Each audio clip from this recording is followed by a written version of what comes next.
किसानों का कर्जा माफ नहीं हुआ, नहीं 2500 रुपए के लिए हमें धान के लिए नहीं मिलता, कोई कह सकता है यहां? मतलब 3200 से शुरुआत होगी और उसके बाद ये बढ़ता जाएगा जितनी जरूरत किसान को होगी। जो हम कर सकेंगे हम करके दिखा देंगे। आप नमस्कार, मैं खुशी और आप देख रहे हैं नवराज्य टाइम्स। आइए नजर डालते हैं आज की बड़ी खबर पर। कांग्रेस नेता राहुल गांधी ने बुधवार को सत्तारूढ़ भारतीय जनता पार्टी पर जमकर हमला बोला। राहुल ने कहा कि कांग्रेस मध्य प्रदेश के आदिवासियों को गले लगाती है और भाजपा उन पर पेशाब करती है। राहुल ने आगे कहा कि भाजपा आपको वनवासी कहती है, हम आपको आदिवासी कहते हैं। भाजपा आपका हक छीनती है, हम आपको हक दिलाते हैं। हम आपको गले लगाते हैं और बीजेपी आप पर पेशाब करती है। बीजेपी नेता पर पेशाब करते हैं और इसका वीडियो वायरल करते हैं ताकि पूरा देश इसे देखे, राहुल गांधी ने कहा। बता दें कि मध्य प्रदेश में 17 नवंबर को मतदान होगा। वोटों की गिनती 30 दिसंबर को होगी। इससे पहले छत्तीसगढ़ के जगदलपुर में एक चुनावी रैली के दौरान गांधी ने यही टिप्पणी की थी। उन्होंने कहा, भाजपा नेता अपने भाषणों में आदिवासियों के लिए वनवासी शब्द का इस्तेमाल करते हैं। वनवासी और आदिवासी शब्दों में बहुत बड़ा अंतर है। मध्य प्रदेश में एक भाजपा नेता ने एक आदिवासी युवक पर पेशाब किया और इस कृत्य का वीडियो बनाया, फिर उसे वायरल कर दिया। अंबिकापुर में जनसभा को संबोधित करते हुए राहुल गांधी मध्य प्रदेश के सीधी की एक पुरानी घटना का जिक्र कर रहे थे, जिसमें एक वायरल वीडियो में एक स्थानीय भाजपा नेता को कथित तौर पर एक आदिवासी कार्यकर्ता पर पेशाब करते देखा गया। घटना सामने आने के बाद मध्य प्रदेश के सीएम शिवराज सिंह चौहान ने सार्वजनिक माफी मांगी थी। उन्होंने पीड़ित को अपने आवास पर बुलाया और प्रायश्चित के रूप में उसके पैर धोए थे। इसी बीच आरोपी प्रवेश शुक्ला को पुलिस ने गिरफ्तार कर लिया था। उन पर कड़े राष्ट्रीय सुरक्षा अधिनियम के तहत भारतीय दंड संहिता और SC/ST अधिनियम के प्रासंगिक प्रावधान लगाए गए थे।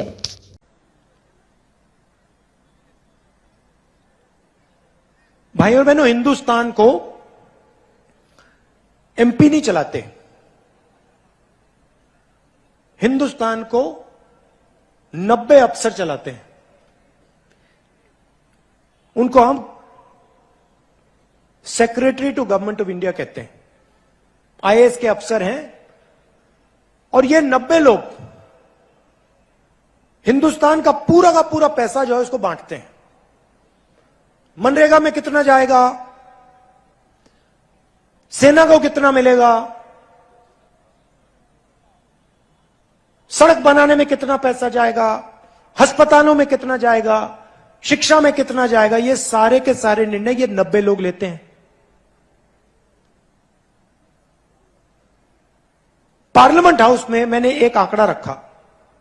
मैंने कहा कि देखिए 90 लोग में से OBC कितने हैं?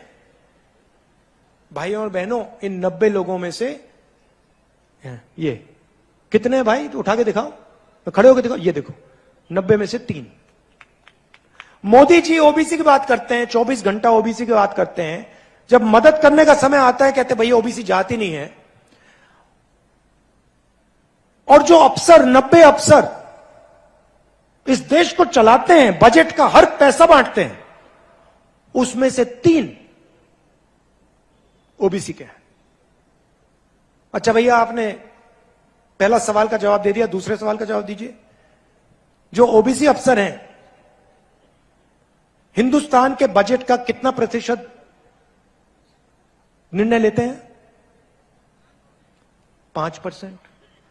मतलब 90 में से 3 OBC। और अगर हिंदुस्तान के बजट में 100 रुपए खर्च होते हैं तो 5 रुपए का निर्णय OBC जात के लोग लेते हैं। अच्छा, आदिवासियों की बात करते हैं। बजट में से अगर 100 रुपए का निर्णय लिया जाता है तो आदिवासी कितना निर्णय लेते हैं? कितना? 0.01। मतलब आदिवासी अफसर 100 रुपए में से 10 रुपए का निर्णय लेते हैं ना, 10 पैसे का निर्णय लेते हैं, सॉरी। अब सवाल यह है कि हिंदुस्तान में क्या OBC की आबादी 5% है? आदिवासी की आबादी 0.1% है क्या? बिल्कुल नहीं।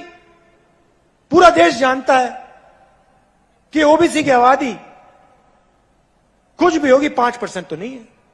और पूरा देश जानता है कि आदिवासी की आबादी कुछ भी होगी मगर 0.1% तो नहीं है। मैं आपसे क्यों कह रहा हूं?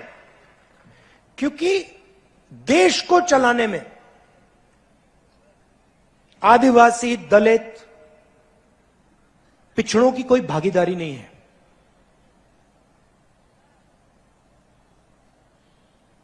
क्योंकि 90 अफसरों में से कोई नहीं है।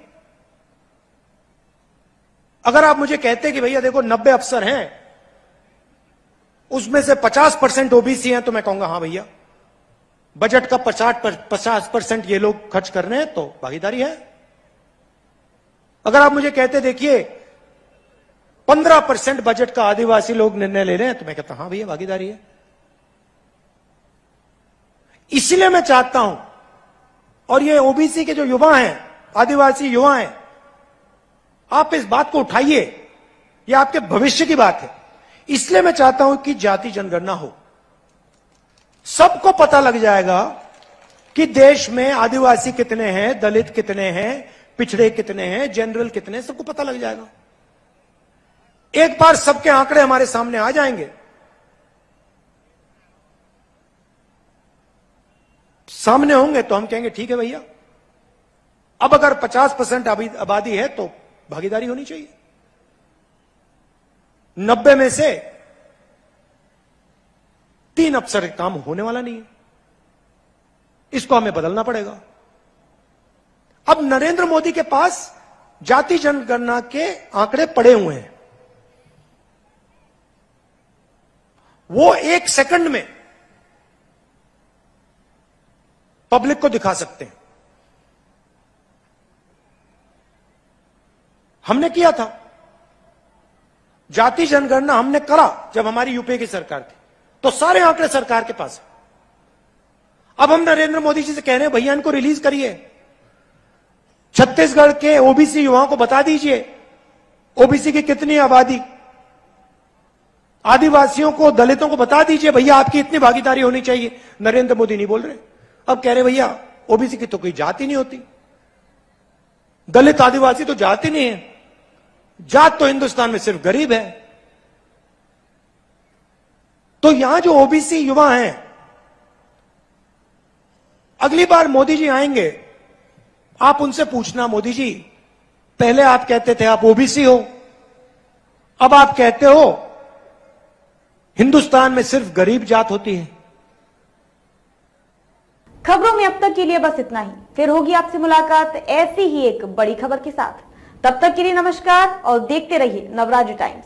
अगर आपको हमारी वीडियो पसंद आई हो तो हमारी वीडियो को लाइक करें व शेयर करें, और ऐसे ही लेटेस्ट अपडेट पाने के लिए हमारे चैनल नवराज टाइम्स को सब्सक्राइब कर बेल आइकन दबाना ना भूलें।